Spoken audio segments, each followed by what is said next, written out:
अस्सलाम वालेकुम नाज़रीन, मैं हूँ आपका मेज़बान खालिद जमील और आप देख रहे हैं प्रोग्राम डिबेट एट 8। और आज हमारी गुफ्तगू का महवर और मरकज़ पाकिस्तान तहरीक इंसाफ की एहतजाज की कॉल, जो आज मुल्क भर से काफ़िले इस्लामाबाद की तरफ रवां दवा है। पिंडी इस्लामाबाद की लोकल तंजीम अभी तक कोई इतनी ज़्यादा एक्टिव नहीं हुई और उन्होंने आज अनाउंस किया था कि वो फैज़ाबाद और ज़ीरो पॉइंट के ऊपर इकट्ठे होंगे और जब बाकी काफ़िले पहुँचेंगे तो फिर अगली मंजिल का तयन और काम किया जाएगा। लेकिन उनके पहुंचने से पहले जो पूरा मुल्क हुकूमत ने बंद किया हुआ है, उससे पाकिस्तान को कितना माशी तजारती नुकसान हो रहा है, उसके ऊपर भी हम बात करेंगे। और इसके साथ साथ कुछ PTI के अंदर इस तमाम तर एहतजाजी तहरीक को लीड करने के हवाले से इख्तलाफात की खबरें भी सामने आ रही हैं। और फिर हुकूमत का रिस्पांस, जिस अंदाज के अंदर पंजाब की हुकूमत इस सारे के सारे मुजाहरे को एक रियासत के ख़िलाफ़ फसाद बर्पा करार दिया जा रहा है। और फिर ये कहा जा रहा है कि किसी तौर के ऊपर भी इस्लामाबाद नहीं किसी को आने दिया जाएगा और जो घुसेगा उसको पकड़ लेंगे। ये इसको इंतशारी टोला वज़ीर दाखिला साहब ने करार दिया है। तो ये सारी सूरत हाल जो है इसके ऊपर बात करेंगे। और हमारे साथ पेशावर से फरीदुल्ला साहब हमारे हैं, वो ज्वाइन कर रहे हैं। हम उनसे KP का सारा ओवरव्यू कि वहाँ पे क्या तैयारियाँ हैं, किस अंदाज के अंदर PTI ने तैयारियाँ की और रवाना हुई है। लाहौर से उमर दराज गोंदल हमारे ब्यूरो चीफ ज्वाइन कर रहे हैं। और पंजाब के अंदर और बिलखसूस लाहौर में क्या कुछ खंदकें खोदी गई हैं या पहाड़ खड़े किए गए हैं कंटेनर्स के, उनसे भी पूछेंगे। और फिर अलीना शिगरी हमारी सीनियर एंकर पर्सन है, उनसे भी सारी सूरत हाल का एनालिसिस लेंगे। बहुत शुक्रिया आप तमाम का। फरीदुल्ला साहब, आपकी तरफ मैं आ जाता हूँ कि सबसे बड़ा लश्कर हम कह सकते हैं कि लश्कर कशी जो हुकूमत कहती है जी कि KP से की जा रही है हमारी तरफ, तो ये जो लश्कर रवाना हुआ है KP से, वो किस किस तैयारी के साथ आ रहा है और उसको कैसे देख रहे हैं आप? बहुत शुक्रिया खालिद जमील साहब। एक तो ये है कि सुबह 10 बजे से यहाँ पे जो पेशावर मोटरवे टूल प्लाजा है वहाँ पे इनके कारकुन जमा हुई और करते करते जो यहाँ इन्होंने पेशावर से 12 बजे चीफ मिनिस्टर ने कहा था कि 12 बजे निकलेंगे, लेकिन तकरीबन 2:30 बजे के करीब ये यहाँ से निकले हैं। और ये खबरें आ रही थी कि इस एहतजाजी जुलूस की क़ियादत के हवाले से जो क़ियादत है उसमें इख्तिलाफात हैं, उसकी बातें भी आ रही थी। रात के वक्त सुबह हमने रिपोर्ट किया था कि तकरीबन 2 बजे जो बाज PTI के पास लोग जा रहे थे और हैवी मशीनरी के साथ जा रहे थे, आप खुद अंदाजा कर लिए, उसको किसी ने आग लगा दी, उस पर फायरिंग की है। और साथ में ये सवाबी का जो इनका गैदरिंग पॉइंट था, जहां मलकान डिवीजन से, हजारा डिवीजन से लोगों ने आना था, वहां पे तकरीबन 2 बजे तक जो तादाद थी वो कम रही। लेकिन बदकिस्मती से जो फेडरल गवर्नमेंट का और खासकर जो मोहसिन नकवी जो वजीर दाखिला है, उसका जो एग्रेसिव बयान है, मेरी नजर में अगर ये जमहूरियत है तो उनको बातचीत करनी चाहिए, बात करनी चाहिए। और जो मुल्क को ये तबाही की तरफ ले जा रहे हैं, दोनों तरफ कौन कहेगा कि ये जमहूरियत है? क्योंकि एक तरफ यहाँ कुर्म में, जिला कुर्म में जो कुछ हुआ है, 44 से ज्यादा जो लोग हैं, आज भी वहां पे फायरिंग का सिलसिला जारी रहा। होना तो ये वफाक और सूबा मिल के पहले इस मसले को हल करते। यहाँ पे जो सूबे में सूरत हाल है, बेरोजगारी है, बदअमनी है, पूरी जुनूबी इजला में, लेकिन इसके बावजूद सूबाई हुकूमत को बस सिर्फ एक ही फिक्र है। तो अगर उनको अपनी लीडर की रिहाई मकसूद है, तो वहां पे जो फेडरल गवर्नमेंट की जिद, अना और खुददारी ने जो मसला बनाया है, उसने मुल्क की इकोनॉमी का बेड़ा गर्क कर दिया है। जी खालिद साहब। अच्छा, मैं एक और चीज़ आपसे पूछना चाहूँगा, फिर मैं ज़रा गोंदा साहब से भी लेता हूँ इनपुट कि ये जो 2 बजे का आपने कहा, 8 बजे की उनका प्लान था या 10 बजे का, ऐसी इतलात भी हैं कि PTI जो है कि गो स्लो की पॉलिसी इख्तियार कर रही है कि मुल्क ऑलरेडी हुकूमत ने बंद कर दिया, तो उनका मकसद भी यही था कि इस्लामाबाद को बंद करें और रियासत को मजबूर करें कि वो बैठे बात करे और इनके 3 मुतालबात पूरे करे। तो अब तो पूरा मुल्क बंद हुआ है, अगर जितने आहिस्ता वो होंगे उतने ज़्यादा दिन ये प्रोलॉन्ग करेगा और हुकूमत को उतनी जल्दी जो है कि मजबूरन बैठना पड़ेगा। ये हिकमत अमली आपकी समझते हैं कि ठीक है, या ऐसी हिकमत अमली है, या PTI इसके अलावा भी कुछ करना चाह रही है? बिल्कुल दुरुस्त कहा आपने, हिकमत अमली यही है। क्योंकि अगर इन्होंने इस्लामाबाद पहुंचना था तो ये 3 बजे, क्योंकि ये सर्दियों के दिन है और ऑलमोस्ट 5 बजे के बाद अंधेरा छा जाता है, तो इनकी जो स्लो गो वाली पॉलिसी है वो, और खुदा न करे ये 3-4 दिन मजीद इसी तरह रहेगा और ये जो पुख्तनख्वा और इस्लामाबाद के दरमियान जो लोग हैं, जो आबादी है, खासकर इस्लामाबाद के गिरदोनवा में जो पिंडी और दीगर लोगों को जो मुश्किलात का सामना है, तो ये वर्किंग डेज हैं, कल से ऑफिस, स्कूल, कॉलेज वगैरह खुल जाएंगे, तो ये मुश्किलात तो होंगी। और हुकूमत ने जो इकदाम किए, आपने जो शुरू में कहा बिलियन रुपए जो है, एक तो ये नुकसान उसको सड़कों को, शाहराहों को, और सेकंडली बिलियन रुपए जो बिजनेस को इन्होंने बंद किया। तो आप देखें कि पंजाब से जितना भी फूड आ रहा है, फूड आइटम आ रहे हैं, ख्वाह वो गोश्त हो या दालें हो या जो भी है, वो बिल्कुल बंद है फ्रॉम द लास्ट 2 डेज। और मजीद ये 1-2 दिन गुजरे तो हालात ज्यादा खराब होंगे। मैं दोबारा आता हूँ आपकी तरफ। गवर्नर साहब, फरीदुल्ला साहब तो ये सारी केपी की सूरत हाल बता रहे थे, पीटीआई गो स्लो पॉलिसी थका के मारना है हुकूमत को। तो लाहौर में क्या सूरत हाल है? लाहौर में कोई कारकुन पुरजोश हैं या खुद ही थके हुए हैं, या वो भी इंतजार कर रहे हैं कि पहले केपी के काफिले सारे थका मारे तो फिर हम जो है पुरजोश होकर दोबारा से हमलावर हों? यही सर सूरत हाल लाहौर के अंदर है। लाहौर में मैं जिस समय आपसे बात कर रहा हूं, मैं इस समय बत्ती चौक खड़ा हूं, और अगर मैं आपको मंजर कशी करके बताऊं तो इस तरफ चारों तरफ एक घेरा है, कंटेनर्स खड़े हैं, कंटेनर्स लगाए गए हैं ताकि इवन आप रिंग रोड पे भी एंटर नहीं हो सकते। शादरा एंट्री एग्जिट पॉइंट बंद है, इससे आगे चले आजादी फ्लाईओवर बंद है, रुकावटें ही रुकावटें हैं, यानी आजादी चौक से आगे आना नामुमकिन है, ना शादरा की तरफ से ना आजादी फ्लाईओवर की तरफ से। तो अमली तौर पे बत्ती चौक जहां पे कॉल दी हुई है पाकिस्तान तहरीक इंसाफ ने लाहौर में कि यहां से इकट्ठे होकर जाएंगे, उसको नो गो एरिया बना दिया गया। पुलिस की भारी नफरी है, थोड़ी थोड़ी देर के बाद अफसरान यहाँ पे आते हैं, वो अपने जो एहलकार हैं उनका मोराल हाई करने के लिए, लेकिन वही स्ट्रेटेजी लाहौर के अंदर है। अभी तक सलमान अकरम राजा से मुतालिक कोई अता पता नहीं है। मैं दिन में बताया गया था कि वो लिटन रोड पे प्रेस कॉन्फ्रेंस करेंगे और रवाना होंगे। उसके बाद वहां पे हाफिज निशान और नदीम अब्बास बारा आए, उसमें नदीम अब्बास बारा निकलने में कामयाब हुए, हाफिज निशान गिरफ्तार हो गए, वहां से कोई दर्जन के करीब कारकुनान गिरफ्तार हुए। इसी तरह से शादरा का इलाका, वहां पे हमने ये देखा कि यासिर गिलानी और अलीजाज जो बुटर हैं उन्होंने वो निकले, लेकिन वहां पे भी गिरफ्तारियां हो गई। तो लाहौर की स्ट्रेटेजी भी यही है। Aliya Hamza as a this moment Lahore के अंदर है, बहुत सारी लीडरशिप लाहौर के अंदर है, लेकिन आज सड़कों पे वो मुजाहरा देखने को नहीं मिला। आए जरूर है, थोड़ा बहुत कहिए कि उन्होंने अपनी प्रेजेंस शो की है, जिसमें कुछ गिरफ्तारियां हुई, लेकिन उनका प्लान यही है कि अभी वेट एंड वॉच कि अभी सूरत हाल खैबर पख्तूनख्वा से क्या बनती है, या कोई जल्दी नहीं है उनको। जब उनसे बात हुई तो उनका कहना यह था कि रुकावटें हटाएंगे, हटाने की कोशिश करेंगे, इस्लामाबाद जाएंगे जरूर, लेकिन जो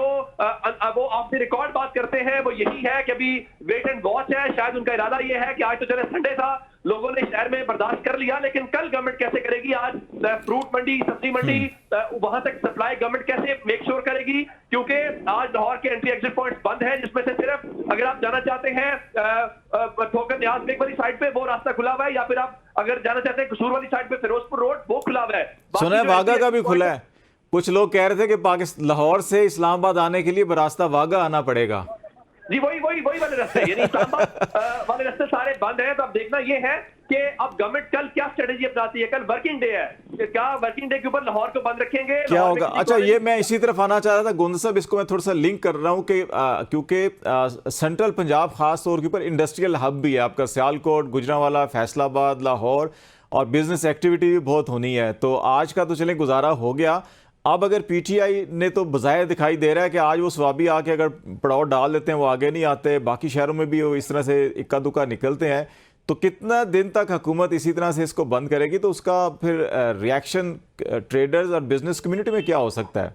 सर देखे ना, वो हम सुनते हैं हमेशा से पहिया जाम और शटर डाउन हड़ताल की, तो गवर्नमेंट हमेशा उसको नाकाम बनाने की कोशिश करती है और वो शटर खुलवाती है या पहिया चलवाती है, लेकिन आज हुकूमत ने खुद ये काम कर दिया हुआ है। अब ये देखना है कि तहरीक इंसाफ कब तक हुकूमत के नर्व्स के ऊपर सवार रहती है और ये हर चीज बंद करवाती है। अब कल देखना पड़ेगा कल रद्देमल क्या होगा। कल लाहौर का वर्किंग डे है। आज अंदरून शहर के अंदर यानी लाहौर के अंदर भी मुख्तलिफ जगहों के ऊपर आपने कंटेनर्स लगा दिए, आपने प्राइवेट गाड़ियां खड़ी कर दी, और आज तो पुलिस के साथ हम देखते हैं कि उनकी अपनी गाड़ियां भी, और सिविल में भी मोटरसाइकिलों पे लोग हैं जो सायरन पुलिस वाले हैं। स्ट्रेटेजी पुलिस की भी थोड़ी डिफरेंट है कि अंदर पेनिट्रेट करके लोगों को गिरफ्तार किया जाए, लेकिन तहरीक इंसाफ का मूड यही है कि ठीक है इंतजार करें, कोई जल्दी तो नहीं है। और गालिबन उनके ज़हन में 26 या 27 तारीख का प्लान है इस्लामाबाद की रवानगी का। तो लाहौर अमली तौर पे आप यूं समझिए कि इस सारे इलाके से आपने उसका राब्ता भी मुनक़ता कर दिया या आपने उसको अमली तौर पे काट के रख दिया, लेकिन ये कब तक साफ करेंगे? कहा तो ये जा रहा था कि तहरीक इंसाफ ने फाइनल कॉल देके या इस मौसम की शिद्दत को देखते हुए जो इस्लामाबाद में हो सकती है बड़ी गलत कॉल दी है, लेकिन लगता है कि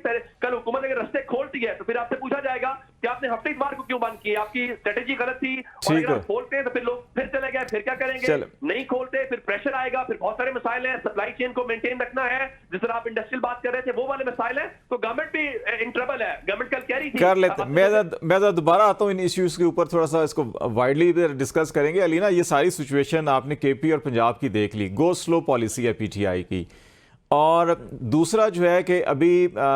एक रवैया केपी के अंदर है, चीफ सेक्रेटरी और पुलिस का खत आपने देखा कि ब्यूरोक्रेसी सियासत से दूर रहे, इवन जो सिक्योरिटी गार्ड्स हैं वो भी मत जाएं आगे, और एक रवैया आपने अटक से लेके लाहौर तक और इस्लामाबाद के भी पुलिस ऑफिसर मीडिया के ऊपर आके जिस किस्म के बयान दे रहे हैं, तो जो केपी के जो हुकाम है वो कायद-ए-आज़म के उस खिताब को कि सिविल ब्यूरोक्रेसी को क्या करना चाहिए उस पर अमल कर रही है, तो वफाक और पंजाब की जो ब्यूरोक्रेसी और पुलिस है ये फिर किसके अहकामात? तो कायद-ए-आज़म का विजन यहाँ नहीं चलता क्या? खालिद साहब, बहुत शुक्रिया प्रोग्राम में इनवाइट करने के लिए। सबसे पहले तो जिस तरह से बात हो रही है कि फाइनल कॉल का जो आप ऑलरेडी इम्पैक्ट देख रहे हैं कि हुकूमत ने अपने हाथों से ही पूरा मुल्क जो है इस वक्त चोक कर दिया है। तमाम जो मेन आर्टरीज हैं, मोटरवेज हैं, बस टर्मिनल से लेके हर चीज जो है वो बंद कर दी है। और जहाँ पर भी बात हो रही है पहिया जाम हड़ताल या जो भी प्रोटेस्टिंग साइड होती है, जो भी एजिटेटिंग साइड होती है, उसका जो मेन ऑब्जेक्टिव होता है वो यही होता है कि लाइफ को इस हद तक डिस्टर्ब किया जाए कि लोग हुकूमत तनकीद करने पर आ जाएं, लोग हुकूमत को सिवियरली क्रिटिसाइज करें। और इस वक्त हमें जिस तरह से हुकूमत की जानिब से जो गलत इकदामात लिए गए हैं, जो इस कॉल से कबल ही हमने जितने रोज से देखा कि हुकूमत पकड़ दकड़ में लग गई, लोगों के घर में रेड्स जो है वो किए जा रहे हैं, लोगों के घरों में घुस कर तोड़ फोड़ की जा रही है, ये तमाम गलत इकदामात हुकूमत कभी भी वाइप ऑफ नहीं कर सकेगी। और मेरी अगर लाइफ खालिद साहब अगर डिस्टर्ब होती है, आपकी लाइफ अगर डिस्टर्ब हो रही है इस पूरी मौजूदा सूरत हाल से, तो हम अनफॉर्चुनेटली हम कभी भी गालियां जो है वो प्रोटेस्टिंग साइड को नहीं देंगे, हम हुकूमत ही को क्रिटिसाइज करेंगे, हम हुकूमत ही को बुरा भला कहेंगे कि जिनका काम था हमारी लाइफ को स्मूथ करना, आप बजाय इसके कि ये ऑब्स्टिकल्स क्रिएट करके, और आप खुद कहते हैं कि 4 बिलियन का नुकसान जो है वो 3 रोज के अंदर, जो गुज़िश्ता हमने एक 4 अक्टूबर की जो एपिसोड देखी थी उसमें ही इतना नुकसान अगर हमने उठा लिया था कि हमारे वजीर खजाना को भी ये गिनवाना पड़ रहा है, तो मौजूदा हुकूमत में क्यों नहीं ये रियलाइजेशन होती है कि आप बजाय इसके कि लोगों की लाइफ को खुद डिस्टर्ब कर दें, आप फिर ये भी बताएं कि बेलारूस के सदर अगर आज के रोज पाकिस्तान पहुंच रहे हैं तो आपने खुद अपने हाथों से जो रोड और कम्युनिकेशन का नेटवर्क है वो आपने चोक कर दिया। और इस वक्त एक नजर आता है कि जो डोमिनेंट फोर्स है, जहां पर आपने कहा कि जो लॉ एनफोर्समेंट एजेंसीज हैं उनका काम है कि वो सियासी इस किस्म के आके स्टेटमेंट्स दें कि वो किस तरह से लोगों के साथ डील करेंगे, प्रोटेस्टर्स के साथ डील करेंगे, बजाय इसके कि आपको प्रोटेस्ट को in the first place accommodate करने की जरूरत थी। आप खुद से कहें कि ये लॉलेसनेस का हिस्सा आईजी इस्लामाबाद साहब का आपने बयान आपकी नजर से गुजरा होगा, उन्होंने एक इंटरव्यू के दौरान या उनका जो वीडियो मैसेज था उसमें वो कह रहे थे कि लोगों से अपील वो कर रहे थे कि वो अपने बच्चों को इस लॉलेसनेस का, इंतशार का हिस्सा ना बनने दें। तो आपको कैसे पता था कि ये एक इंतशार की तरफ एक शक्ल इख्तियार कर सकता है? क्योंकि आप ऑलरेडी इतने गेड अप थे कि आपने 1200 से ज्यादा आपने कंटेनर्स इस्लामाबाद में नस्ब कर दिया, आपने 50,000 से ज्यादा रबर बुलेट जो है वो मंगा लिया, अपनी एंटी राइट गेयर्स है उसको मंगवा के आपने पहले से एक तासुर, एक वो जो एक साई वॉर भी होती है ना, साइकोलॉजिकल वॉर, के आपने पहले से ही इस किस्म का अपने ओपोनेंट को बताना था कि जी हम इस हद तक तैयारी कर चुके हैं कि आपका हमने बिल्कुल ही ताकुब करना है, हमने आपका रास्ता रोकना है और आपने आपके लिए ऐसी ऐसी ऑब्स्टिकल्स क्रिएट करनी कि आप उसको अबूर नहीं कर सकेंगे। और अब खालिद साहब ये नजर आएगा कि जितना भी प्रोलॉन्ग होगा, क्योंकि पाकिस्तान तहरीक इंसाफ की स्ट्रैटेजी बिल्कुल एक टेस्ट मैच के तौर पे अब नजर आ रही है। मेरी भी जो पाकिस्तान तहरीक इंसाफ के लोगों से बात हुई उन्होंने यही कहा कि हमारे लिए अब ये एक दिन का एहतजाज नहीं रहा, हमारा जो मकसद था हम वो अचीव कर चुके हैं और हुकूमत ने हमारी बाकायदा तौर पे फैसिलिटेशन की है। उन्होंने हमें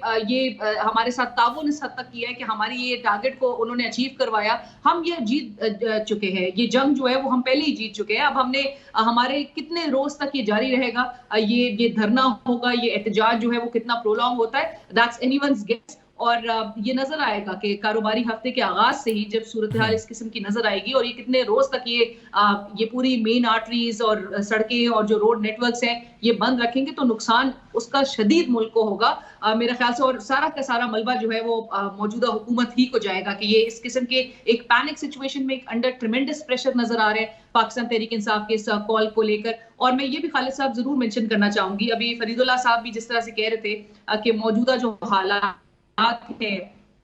इस वक्त खैबर पख्तूनख्वा सूबे के बिलखुसूस पारा चिनार के जो इस वक्त हालात हैं, वजीर आला खैबर पख्तूनख्वा अली अमीन गंडापुर साहब शदीद तनकीद का सामना कर रहे हैं इस हवाले से कि उनकी तमाम तर जो तरजीहात हैं वो सूबे के हालात से बढ़कर वो इस वक्त इस एहतजाज का वो हिस्सा और उसको बाकायदा तौर पर उनकी क़यादत में ये एहतजाज जो है वो इस्लामाबाद की जानिब रवा दवा है, सो वो उसकी क़यादत कर रहे हैं, उनको तनकीद का भी सामना है। और खालिद साहब आज जो डेवलपमेंट हुई है वो भी जरूर अब शेयर करते चले। आज बुशरा बीबी जो गुज़िश्ता रात तक ये खबर सामने आई थी कि वो उनकी तबीयत नासाज है या उनकी तबीयत खराबी की वजह से वो इस एहतजाज का हिस्सा नहीं होंगी, सो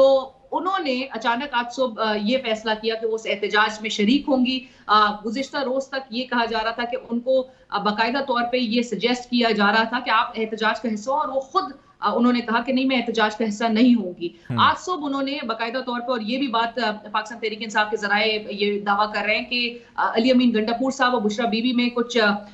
इस किस्म के भी जरा कुछ नोक झोंक हुई है, कुछ तल्ख कलामी भी हुई है, जहां पर उनको एडवाइस ये किया जा रहा था कि आप इस एहतजाज का आज हिस्सा ना बने। और अलीमा खान साहिबा की भी रिजर्वेशन से कि उन्होंने किस तरह से वो एहतजाज का हिस्सा बन गई बुशरा बीबी, लेकिन आज उन्होंने बाकायदा तौर पे ये डिसाइड किया और परहैप्स इसको उस तनाजुर में देखा जा सकता है कि वो जो वीडियो पैगाम उनकी जानिब से जारी किया गया था जिसके बाद बड़ी एक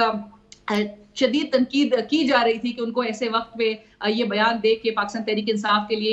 एक डेंट उसको जरूर पहुंचते हुए नजर आ रहा था। सो उसको ओवरकम करने के लिए या उससे निमटने के लिए बुशरा बीबी ने ये फैसला किया कि वो एहतजाज का हिस्सा बहरहाल आज और मुमकिन है उनके ज़हन में ये भी आया हो कि बीइंग उनकी अहलिया जो है कि माजी में भी हम देखा कि जब चाहे वो भुट्टो हों या नवाज शरीफ हों, जब उनको कैद किया गया, सजाएं दी गई, तो फिर उनकी घर की ख्वातीन जो हैं कि वो मैदान में उतरी और उन्होंने लीड किया। ज़रा ब्रेक लेते हैं, ब्रेक के बाद वापस आते हैं तो फिर इसी एहतजाज से जुड़े हुए कुछ एडमिनिस्ट्रेटिव और कुछ इकनॉमिक जो मेयर्स हैं और इम्पैक्ट है उसके ऊपर बातचीत को हम जारी रखेंगे। हमारे साथ रहिएगा जी।